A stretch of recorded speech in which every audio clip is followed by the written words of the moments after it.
지난 시간에는 야곱에 대해서 주로 읽었습니다. 지난 시간에 읽은 것을 성경 지도를 한번 살펴보면서 한번 되짚어 보도록 하겠습니다.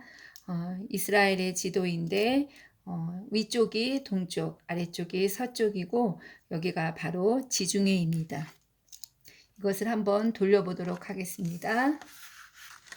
자, 아래쪽이 남쪽이고 동쪽, 그 다음에 서쪽이 또 이제 왼쪽이 되겠습니다.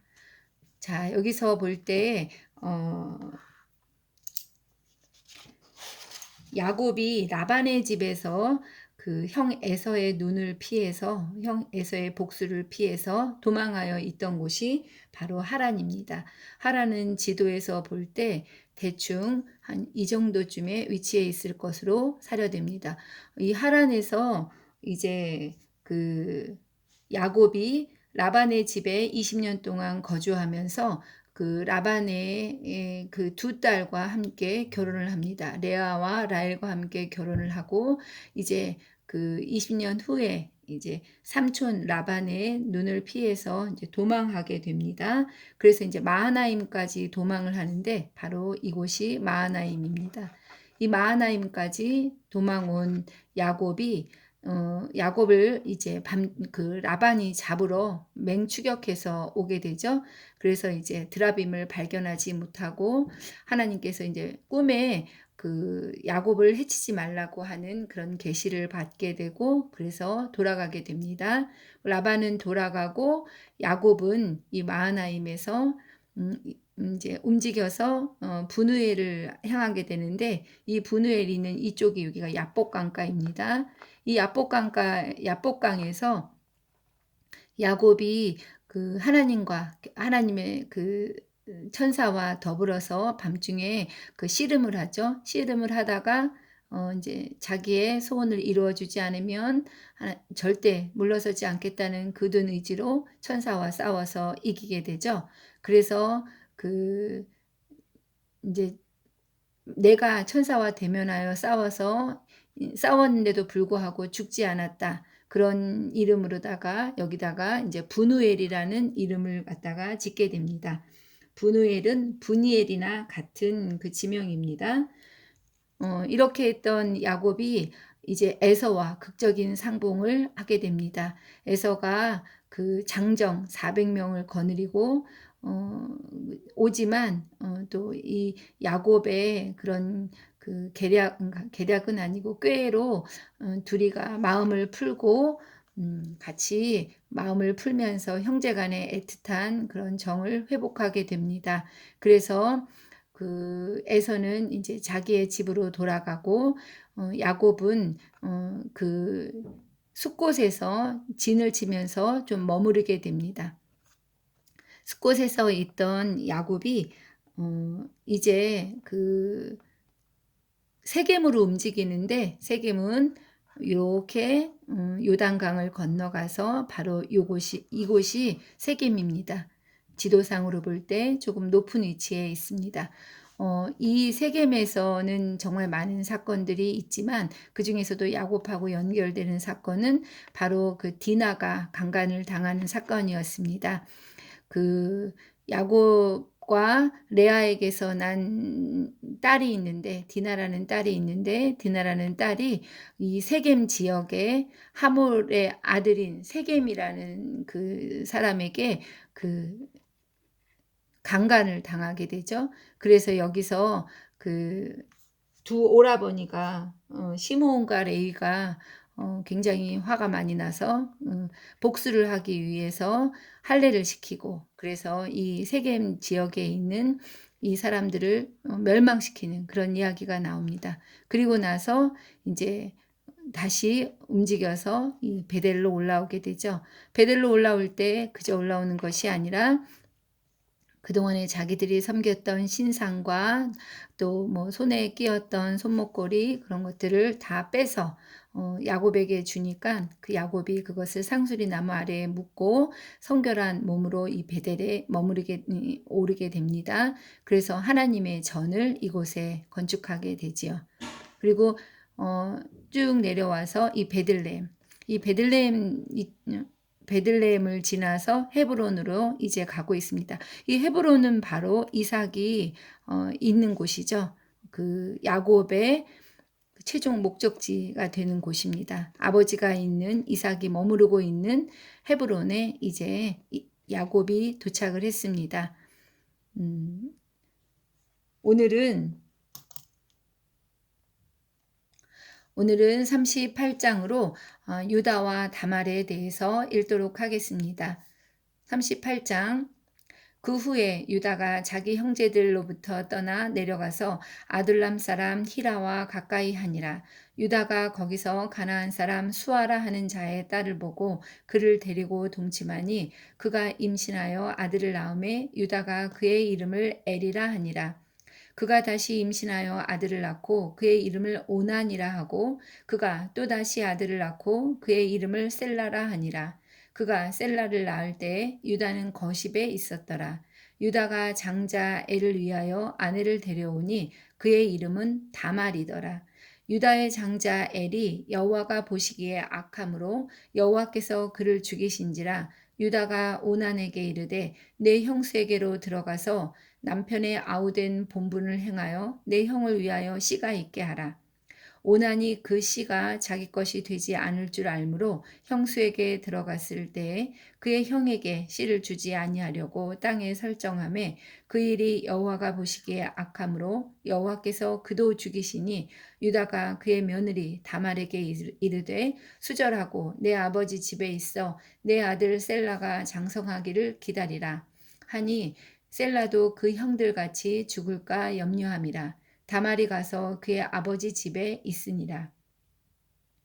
얼마 후에 유다의 아내 수아의 딸이 죽은지라. 유다가 위로를 받은 후에 그의 친구 아둘람 사람 히라와 함께 딥나로 올라가서 자기의 양털 깎는 자에게 이르렀더니 어떤 사람이 다말에게 이르되 말하되 내 시아버지가 자기의 양털을 깎으려고 딥나에 올라왔다 한지라. 그가 그 과부의 의복을 벗고 너울로 얼굴을 가리고 몸을 휩싸고 딥나 길곁 에나임 문에 앉으니 이는 셀라가 장성함을 보았어도 자기를 그의 아내로 주지 않음으로 말미암음이라. 그가 얼굴을 가리었으므로 유다가 그를 보고 창녀로 여겨 길 곁으로 그에게 나아가 이르되 청하건대 나로 내게 들어가게 하라 하니 그의 며느리인 줄을 알지 못하였음이라. 그가 이르되 당신이 무엇을 주고 내게 들어오려느냐. 유다가 이르되 내가 내 떼에서 염소 새끼를 주리라. 그가 이르되 당신이 그것을 줄 때까지 담보물을 주겠느냐. 유다가 이르되 무슨 담보물을 내게 주랴. 그가 이르되 당신의 도장과 그 끈과 당신의 손에 있는 지팡이로 하라. 유다가 그것들을 그에게 주고 그에게로 들어갔더니 그가 유다로 말미암아 임신하였더라. 그가 일어나 떠나가서 그 너울을 벗고 과부의 의복을 도로 입으니라.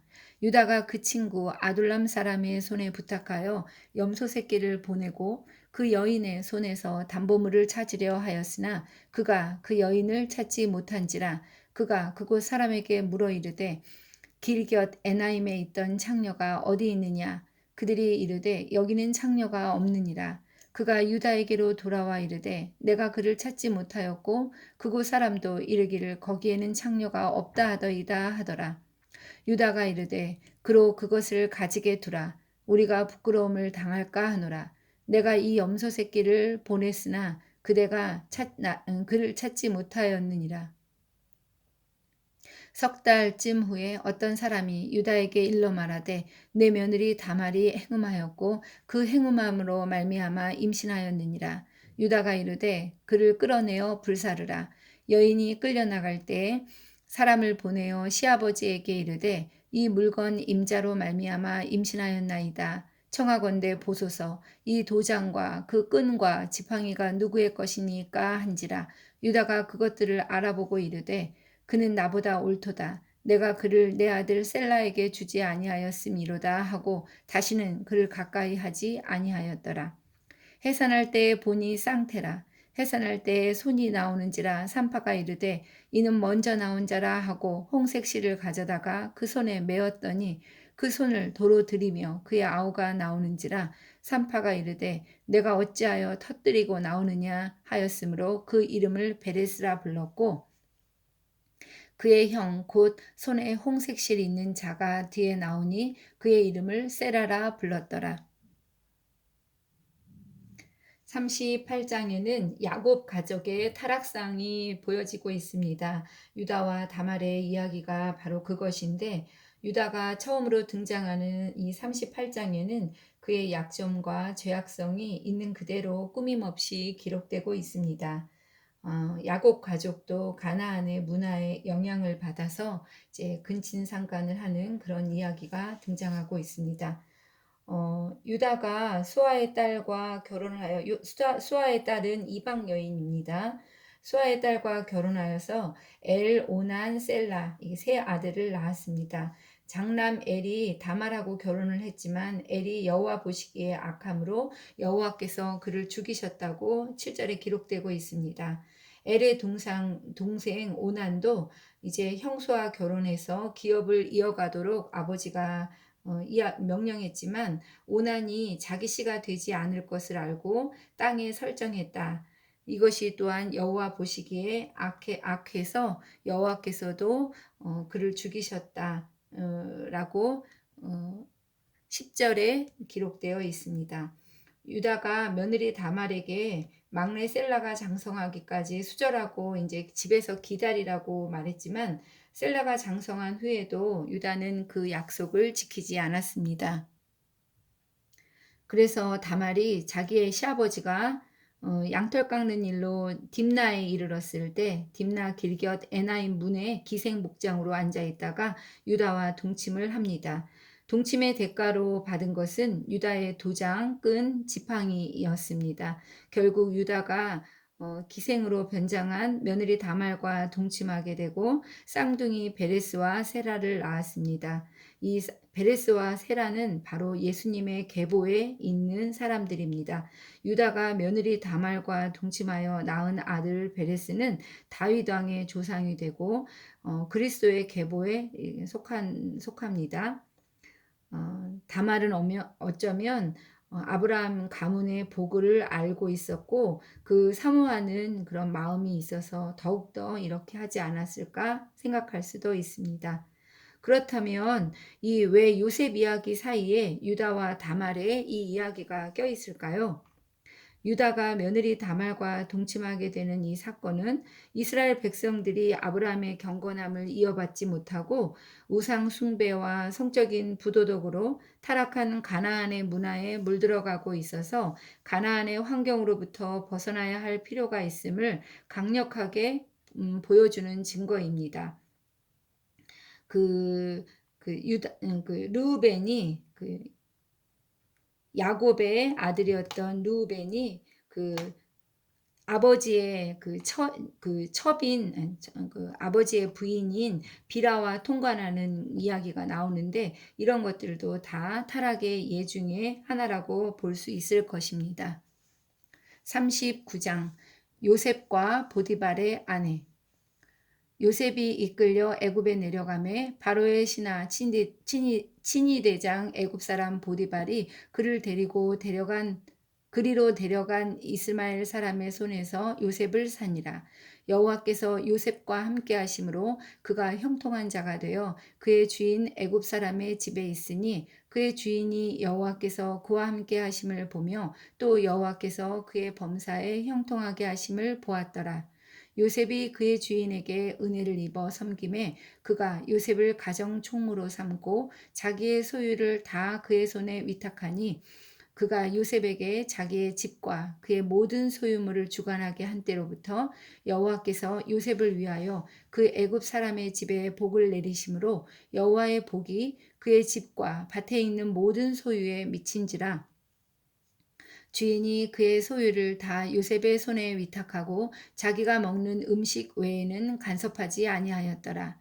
요셉은 용모가 빼어나고 아름다웠더라. 그 후에 그의 주인의 아내가 요셉에게 눈짓하다가 동침하기를 청하니 요셉이 거절하며 자기 주인의 아내에게 이르되 내 주인이 집안의 모든 소유를 간섭하지 아니하고 다 내 손에 위탁하였으니 이 집에는 나보다 큰 이가 없으며 주인이 아무것도 내게 금하지 아니하였어도 금한 것은 당신뿐이니 당신은 그의 아내임이라. 그런즉 내가 어찌 이 큰 악을 행하여 하나님께 죄를 지으리이까. 여인이 날마다 요셉에게 청하였으나 요셉이 듣지 아니하여 동침하지 아니할 뿐더러 함께 있지도 아니하니라. 그러할 때 요셉이 그의 일을 하러 그 집에 들어갔더니 그 집 사람들은 하나도 거기에 없었더라. 그 여인이 그의 옷을 잡고 이르되 나와 동침하자. 그러나 요셉이 자기의 옷을 그 여인의 손에 버려두고 밖으로 나가매 그 여인이 요셉이 그의 옷을 자기 손에 버려두고 도망하여 나감을 보고 그 여인의 집 사람들을 불러서 그들에게 이르되 보라 주인이 히브리 사람을 우리에게 데려다가 우리를 희롱하게 하는도다. 그가 나와 동침하고자 내게로 들어오므로 내가 크게 소리질렀더니 그가 나의 소리질러 부름을 듣고 그의 옷을 내게 버려두고 도망하여 나갔느니라 하고 그의 옷을 곁에 두고 자기 주인이 집으로 돌아오기를 기다려 이 말로 그에게 말하여 이르되 당신이 우리에게 데려온 히브리 종이 나를 희롱하려고 내게로 들어왔으므로 내가 소리질러 불렀더니 그가 그의 옷을 내게 버려두고 밖으로 도망하여 나갔나이다. 그의 주인이 자기 아내가 자기에게 이르기를 당신의 종이 내게 이같이 행하였다 하는 말을 듣고 심히 노란지라. 이에 요셉의 주인이 그를 잡아 옥에 가두니 그 옥은 왕의 죄수를 가두는 곳이었더라. 요셉이 옥에 갇혔으나 여호와께서 요셉과 함께 하시고 그에게 인자를 더하사 간수장에게 은혜를 받게 하심에 간수장이 옥중 죄수를 다 요셉의 손에 맡김으로 그 재반 사물을 요셉이 처리하고 간수장은 그의 손에 맡긴 것을 무엇이든지 살펴보지 아니하였으니 이는 여호와께서 요셉과 함께 하심이라. 여호와께서 그를 범사에 형통하게 하셨더라. 39장에는 요셉의 시련에 대한 이야기가 나오고 있습니다. 요셉은 보디발의 가정 총무가 되지만 보디발의 아내가 강간의 누명을 씌워서 감옥에 갇히게 됩니다.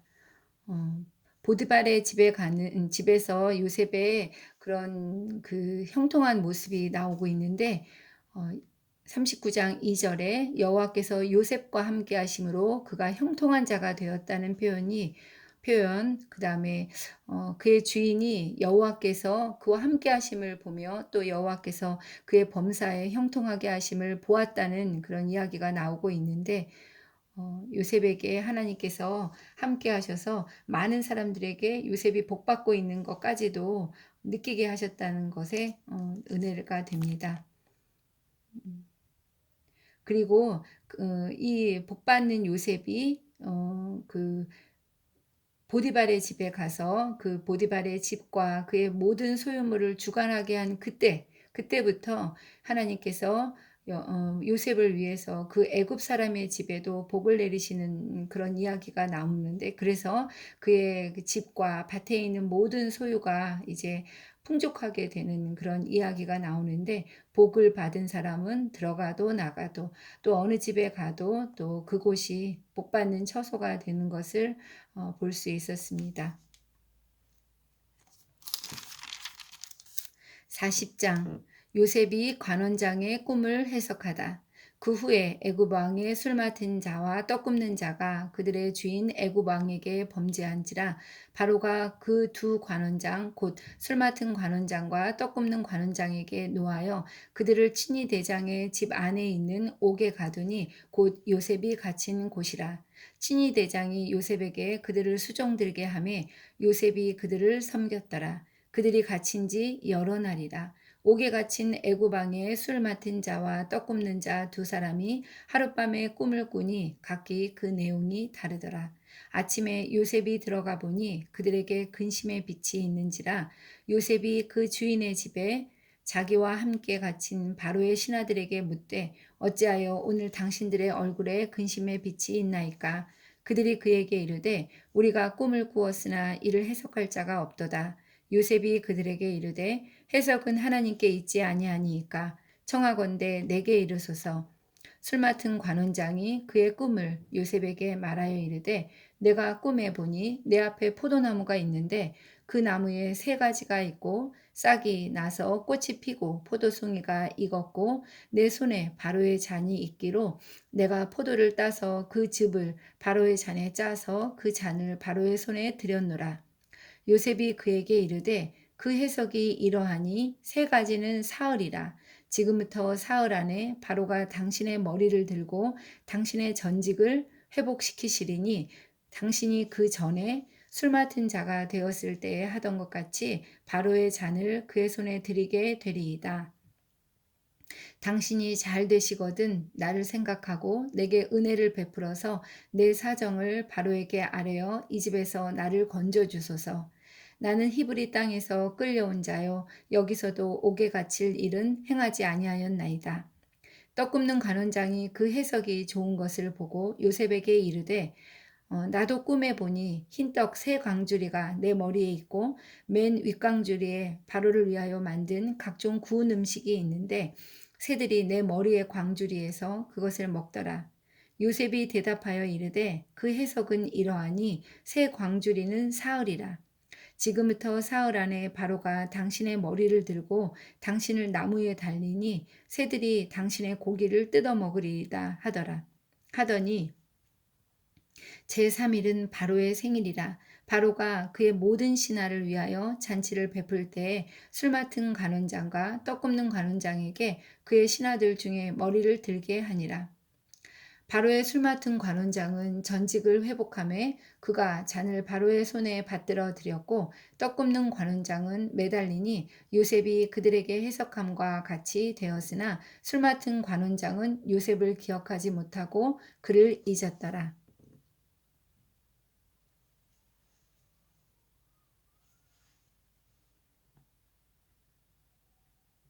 요셉이 이제 감옥에 갇히게 되었지만 결국 옥중 죄수와 그 재반 사무를 맡게 되고 또 이제 꿈을 해석하는 사람이 되는 그런 이야기가 39장에 나오고 있습니다. 40장에 나오고 있습니다. 그 요셉은 자신도 죄수의 신분이었지만 다른 사람, 즉 애굽 왕의 술 맡은 자와 떡 굽는 자의 얼굴빛을 살필 줄 아는 사람이었습니다. 우리도 아무리 어려운 일이 있더라도 사람들의 마음을 살필 줄 아는 사람이 되어야겠습니다. 그래서 참 하나님은 신기하게도 하나님의 계획이었겠지요, 당연히.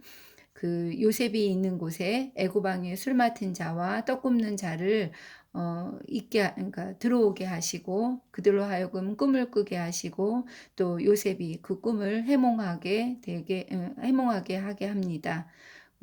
그리고 그 요셉이 말하죠. 당신들이 잘 되거든 나를 생각하고 당신이 잘 되거든 나를 생각하고 내게 은혜를 베풀어서 내 사정을 바로에게 꼭 말해서 이 집에서 나를 이 감옥에서 건져주세요 하고 말하고 있습니다. 그런데 40장 마지막 절에 술 맡은 관원장이 요셉을 기억하지 못하고 그를 잊었다고 적고 있습니다.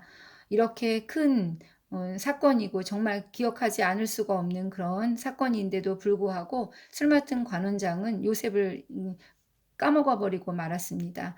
이걸 잊은 것도 이때 그 요셉의 마음이 얼마나 답답했을까요?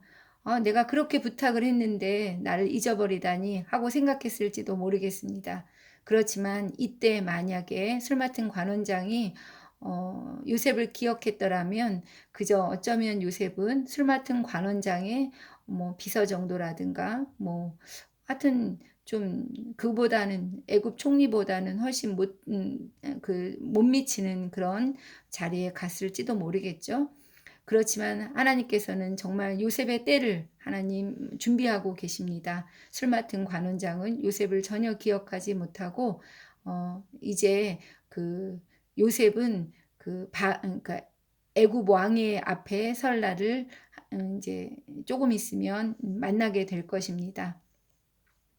41장 요셉이 바로의 꿈을 해석하다. 만 2년 후에 바로가 꿈을 꾼즉 자기가 나일 강가에 서 있는데 보니 아름답고 살진 7 암소가 강가에서 올라와 갈밭에서 뜯어먹고 그 뒤에 또 흉악하고 파리한 다른 7 암소가 나일 강가에서 올라와 그 소와 함께 나일 강가에 서 있더니 그 흉하고 파리한 소가 그 아름답고 살진 7소를 먹은지라 바로가 곧 깨었다가 다시 잠이 들어 꿈을 꾸니 한 줄기에 무성하고 충실한 7싹이 나오고 그 후에 또 가늘고 동풍에 마른 7싹이 나오더니 그 가는 7이삭이 무성하고 충실한 7이삭을 삼킨지라 바로가 깬즉 꿈이라. 아침에 그의 마음이 번민하여 사람을 보내어 애굽의 점술가와 현인들을 모두 불러 그들에게 그의 꿈을 말하였으나 그것을 바로에게 해석하는 자가 없었더라.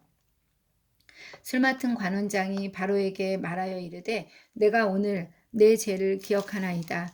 바로께서 종들에게 노하사 나와 떡 굽는 관원장을 친위 대장의 집에 가두셨을 때에 나와 그가 하룻밤에 꿈을 꾼즉 각기 뜻이 있는 꿈이라. 그곳에 친위 대장의 종된 히브리 청년이 우리와 함께 있기로 우리가 그에게 말하매 그가 우리의 꿈을 풀되 그 꿈대로 각 사람에게 해석하더니 그 해석한 대로 되어 나는 복직되고 그는 매달렸나이다.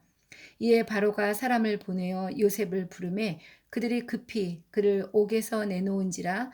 요셉이 곧 수염을 깎고 그의 옷을 갈아입고 바로에게 들어가니 바로가 요셉에게 이르되 내가 한 꿈을 꾸었으나 그것을 해석하는 자가 없더니 들은즉 너는 꿈을 들으면 능히 푼다 하더라. 요셉이 바로에게 대답하여 이르되 내가 아니라 하나님께서 바로에게 편안한 대답을 하시리이다. 바로가 요셉에게 이르되 내가 꿈에 나일 강가에 서서 보니 살찌고 아름다운 7 암소가 나일 강가에 올라와 갈밭에서 뜯어먹고 그 뒤에 또 약하고 심히 흉하고 파리한 7 암소가 올라오니 그같이 흉한 것들은 애굽 땅에서 내가 아직 보지 못한 것이라. 그 파리하고 흉한 소가 처음에 7 살찐 소를 먹었으나 먹은 듯하지 아니하고 여전히 흉하더라. 내가 곧 깨었다가 다시 꿈에 보니 한 줄기에 무성하고 충실한 7이삭이 나오고 그 후에 또 가늘고 동풍에 마른 7이삭이 나더니 그 가는 이삭이 좋은 7이삭을 삼키더라. 내가 그 꿈을 점술가에게 말하였으나 그것을 내게 풀이해 주는 자가 없느니라. 요셉이 바로에게 아뢰되 바로의 꿈은 하나라. 하나님이 그가 하실 일을 바로에게 보이심이니이다. 7 좋은 암소는 7회요 7 좋은 이삭도 7회니 그 꿈은 하나라. 그 후에 올라온 파리하고 흉한 7소는 7년이요 동풍에 말라 속이 빈 7이삭도 7회 흉년이니 내가 바로에게 이르기를 하나님이 그가 하실 일을 바로에게 보이신다 함이 이것이라. 온 애굽 땅에 7해 큰 풍년이 있겠고 후에 7해의 흉년이 들므로 애굽 땅에 있던 풍년을 다 잊어버리게 되고 이 땅이 그 기근으로 망하리니 후에 든 그 흉년이 너무 심함으로 이전 풍년을 이 땅에서 기억하지 못하게 되리이다.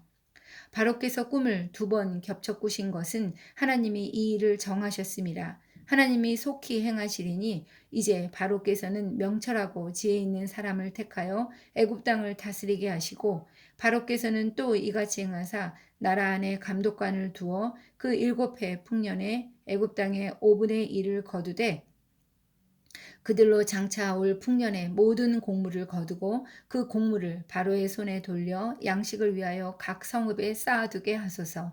이와 같이 그 곡물을 이 땅에 저장하여 애굽 땅에 임할 7해 흉년에 대비하시면 땅이 이 흉년으로 말미암아 망하지 아니하리이다.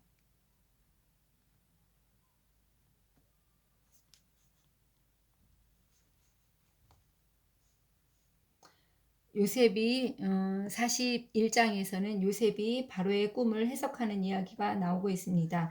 요셉은 바로에게 앞으로 일어나게 될 7년간의 풍년과 7년간의 흉년에 대해서 알려주고 있습니다. 7년의 풍년 이후에 7년간의 기근이 올 것이니 지혜로운 일꾼을 세워서 애굽에 다가올 어려움을 극복하게 하라고 조언하고 있습니다. 그 당시에는 화학 비료도 농약도 없었기 때문에 자연재해에 매우 민감했습니다. 그 당시 곡식은 또 건조시켜서 저장할 수 없었기 때문에 그 채소라든가 다른 그런 고기라든가 그런 것보다 저장성도 좋았고 돈으로 사용되기까지 했습니다.